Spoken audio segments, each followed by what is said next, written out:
vamos a hablar de lo primer tema de ventilación mecánica, las indicaciones. ¿Cuándo tenemos que ventilar de manera? Esto es muy importante dado que ustedes van a enfrentar a veces de primer contacto, a veces como para trasladar a un paciente, y el paciente puede tener una indicación para intubarlo y ustedes tienen que detectarlo porque si no se pone en riesgo su vida.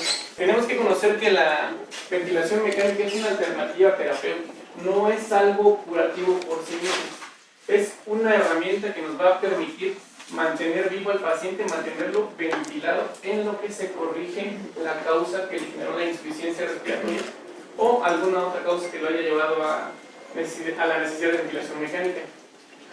Como otra de las indicaciones generales es proteger la vía aérea para que el paciente no sufra alguna obstrucción de tipo mecánica principalmente. Entonces, es hasta que se corrija la causa. Siempre tiene que tener eso en mente. No es algo que le va a quitar la enfermedad al paciente, es algo que le va a prolongar la vida mediante soporte ventilatorio únicamente. Primero, para abordar la vía aérea, para hacer la ventilación mecánica, tenemos que conocer algunas cosas. Una, ¿dónde vamos a manejar al paciente? El paciente tenemos lo necesario para realizar una buena ventilación mecánica o no. De hecho, en algunos casos ustedes se van a enfrentar a que el paciente se ponga mal en medio de la calle, en una ambulancia, tal vez llegando al servicio de urgencias, y tienen que ver con qué equipo cuentan para poder abordar su vía aérea y para poder conectarlo a algún medio de ventilatorio artificial. Dígase una mascarilla con un ambú o dígase un ventilador mecánico o una sala ya más avanzada, una sala de choque de urgencias, digamos. Dentro del equipo necesario tenemos varias cosas que debemos de conocer. Todo es con el fin de facilitarnos un buen abordaje de la manera más segura para el paciente, incluyendo cánulas, laringoscopios o en las cánulas con globo. También es importante saber en qué tipo de área va a estar el paciente, si ya va a tener una cama con los medicamentos suficientes, monitoreo, qué tipo de monitoreo, si el paciente tiene saturación de oxígeno por pulsiometría, tiene capnógrafo, tiene monitoración continua de signos vitales o el ventilador mecánico, las cosas que nos pueda ofrecer. Hay varios tipos de ventiladores mecánicos. Hay unos que son realmente muy básicos, muy esenciales, que únicamente mandan cierto volumen al paciente que monitorizarle. No ofrecen curvas. Sin embargo, estos ventiladores pueden ser muy útiles en cualquier caso. Por lo menos hay que saber utilizarlos y saber qué tenemos que ajustar a los pacientes. Hay ventiladores muy avanzados que nos ofrecen todo tipo de curvas, monitoreo realmente muy avanzado, y hay, como les digo, otros muy pequeños. El chiste es empezar a tener idea de cómo se maneja lo básico en cada ventilador. Cuando tenemos un paciente que nos enfrentamos a que necesita ventilación mecánica, algo que debemos de conocer es el estado basal del paciente. ¿Qué tan funcional es? No es lo mismo que uno de nosotros o un paciente joven sufra un accidente o sufra algo que necesite un soporte mecánico ventilatorio y el paciente era completamente funcional, a un paciente, digamos un adulto mayor con antecedentes de múltiples infartos cerebrales, el cual se encuentra postrado en casa, realmente ya sin interactuar con las personas. En casos uno tendría que preguntarse si el paciente vale la pena que se realice ventilación mecánica. Eso únicamente se va a decidir entre el médico y la familia del paciente. Digamos, si el paciente no está en condiciones de decidirlo, eso juegan papeles éticos también en este tipo de circunstancias, y también hay que valorar en tal caso el confort del paciente para que no sienta mayor sufrimiento del necesario. Y en base a esto tenemos que ver el pronóstico de vida y la función para ver qué tan benéfica va a ser la ventilación mecánica. Unos ejemplos, como les digo, de un paciente que pueda meditar ventilación mecánica, sin embargo, el paciente ya se encuentra postrado, ya no es funcional, es algo que tiene que platicar seriamente. O alguien que pueda tener alguna enfermedad de base, sin embargo, todavía es medianamente funcional, por decirlo así. Ok, vamos a ver primero las indicaciones gasométricas para intubar un paciente. Hay varios tipos de insuficiencia respiratoria. Tenemos la tipo 1, que es la hipoxémica. Como su nombre lo dice, es cuando tenemos menor oxígeno en sangre del necesario para realizar nuestras funciones. Y esto se diagnostica gasométricamente con una presión arterial de oxígeno de menos de 50 milímetros de mercurio, ya con el uso de algún tipo de soporte de oxígeno, digamos puntas nasales, digamos una mascarilla reservorio. y que aún así el paciente no sea capaz de mantener una presión de oxígeno por lo menos de 50. Y también se puede, otro parámetro que nos puede ayudar es la diferencia alveolar arterial de oxígeno, que es la resta de la presión alveolar de oxígeno menos la presión arterial de oxígeno. Y esta, cuando está por arriba de 20 también es algo que nos puede ser indicativo, bueno, nos puede sugerir una insuficiencia respiratoria hipoxémica. La tipo 2 es la elevación de dióxido de carbono en la sangre. El PCO2 normal a nivel del mar es de 35 a 45 milímetros de mercurio. Sin embargo, se altera en base a la presión barométrica en la que nos encontremos. Aquí en el Distrito Federal hay varias zonas donde varía la presión de dióxido de carbono. Sin embargo, en promedio se encuentra entre 27 y 33 milímetros de mercurio. Eso hay que tomarlo muy en cuenta porque un paciente que tenga niveles, digamos, considerados normales a nivel del mar como 45, a nivel del Distrito Federal es un nivel ya que no es normal, ya es un nivel alto de CO2. Estos dos tipos de insuficiencia respiratoria nos van a dar cierta sintomatología. La insuficiencia respiratoria tipo 1 hipoxémica nos puede generar datos desde neurológicos hasta respiratorios. Nos puede generar alteraciones del ritmo cardíaco, nos puede generar alteraciones de la conciencia, múltiple sintomatología y tenemos que detectarla a tiempo.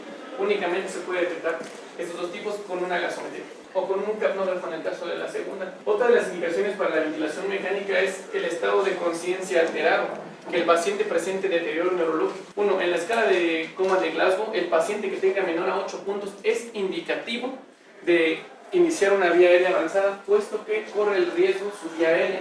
Puede broncoaspirar con vómito, puede generar algo obstructivo, la lengua puede obstruir directamente la vía aérea y esto puede condicionar la muerte al paciente. Esto tiene que grabárselo bien, porque muchas veces les van a tocar ver pacientes con menos de 8 de Glasgow sin que tengan un tratamiento ventilatorio avanzado y ustedes tienen que por lo menos en algún caso sugerirlo o si no, iniciarlo. Grábenselo bien. Hay pacientes que han llegado de traslado a algún hospital con un Glasgow menor de 8 puntos de horas de evolución y esto puede generarle un mayor compromiso para la vida del paciente.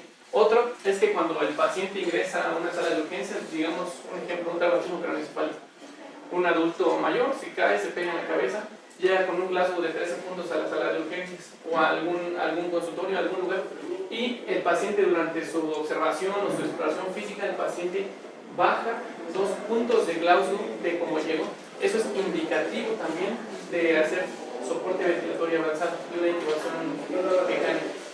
Otra de las causas importantes es que el paciente aumente su trabajo ventilatorio. Esto quiere decir que el paciente tenga que hacer más esfuerzo para movilizar el aire hacia adentro y hacia fuera de los pulmones. Por lo general contamos con el principal músculo respiratorio, que es el diafragma, el cual consta de 3 tipos de fibras musculares, la tipo 1, 2A y 2B. Estas fibras están adaptadas para hacer ventilaciones en algunos casos muy profundas, en algunos casos superficiales y como cualquier músculo se agota. También depende de las características de edad y de características nutricionales del paciente. Cuando cualquier persona empieza a necesitar mayor cantidad de oxígeno o tener necesidad de barrer mayor cantidad de dióxido de carbono, empieza a aumentar su trabajo ventilatorio. En cuanto se cansa el músculo principal respiratorio, que es el diafragma, empieza a echar mano de los otros músculos accesorios de la ventilación.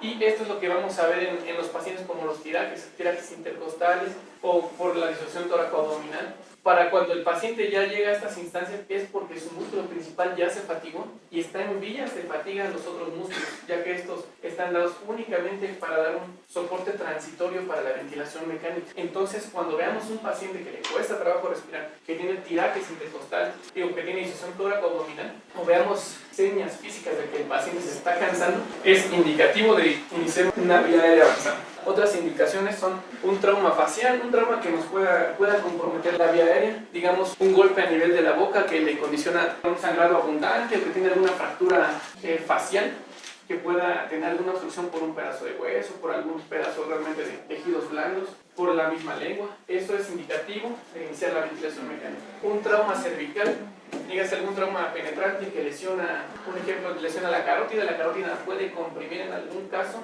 Si es muy abundante el sangrado, nos puede comprometer la vía aérea. O si el trauma también puede llegar a la tráquea y puede lesionarla, también hay que iniciar una vía aérea avanzada. Otra indicación un poco más inusual es el tórax inestable. Bueno, es un ejemplo de un trauma facial que nos compromete la vía aérea, entonces es indicativo de iniciar una vía aérea avanzada.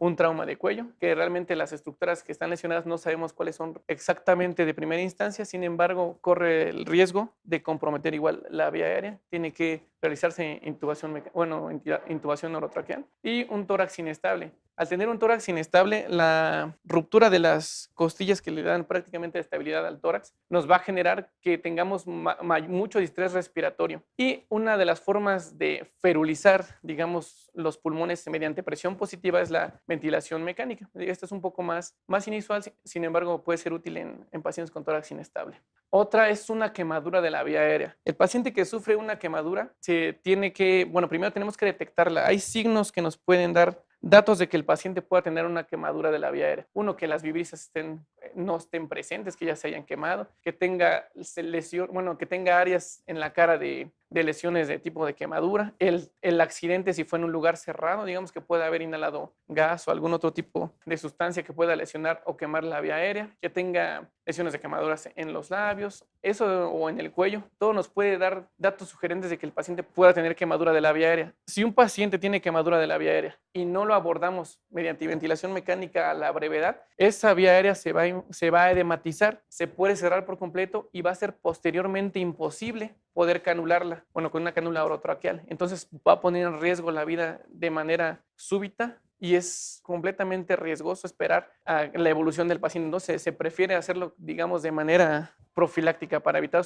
el deterioro del paciente antes de que se edematice toda la vía aérea. Ahora, otra indicación es la sedación, como los procedimientos quirúrgicos. Realmente se intuba al paciente para que tenga confort, para que no tenga dolor, para que el paciente no tenga molestias. Esa es la otra indicación, de las más comunes y que se realizan todos los días en cualquier quirófano. Puede ser en dos trazos, si son 2 costillas de cada lado, que digamos que quede como un cuadro, o que sea un solo trazo por más de 5 costillas. Ahora, los objetivos de la ventilación mecánica. 1. Asegurar que el paciente reciba el volumen minuto requerido para las necesidades. El volumen minuto es la multiplicación de la frecuencia respiratoria por el volumen que está inspirando cada paciente. Cada uno de nosotros necesitamos cierto volumen minuto para mantener un equilibrio entre el oxígeno y el dióxido de carbono. Otro es evitar mayor daño a los pulmones. El hecho de tener alguna neumonía y nosotros ponerle parámetros ventilatorios muy elevados o muy bajos, podemos causarle algún daño al paciente. Otro es facilitar la función circulatoria, ya que con el oxígeno y el dióxido de carbono adecuados se puede optimizar la hemodinamia del paciente. Si no se dan las necesidades correctas de oxígeno o de dióxido de carbono, puede ocasionar alteraciones directamente mediadas por varoreceptores o quimiorreceptores. Y otra es que el paciente no tenga disconfort, pues que el paciente esté tranquilo y no aumentarle mayor estrés al paciente.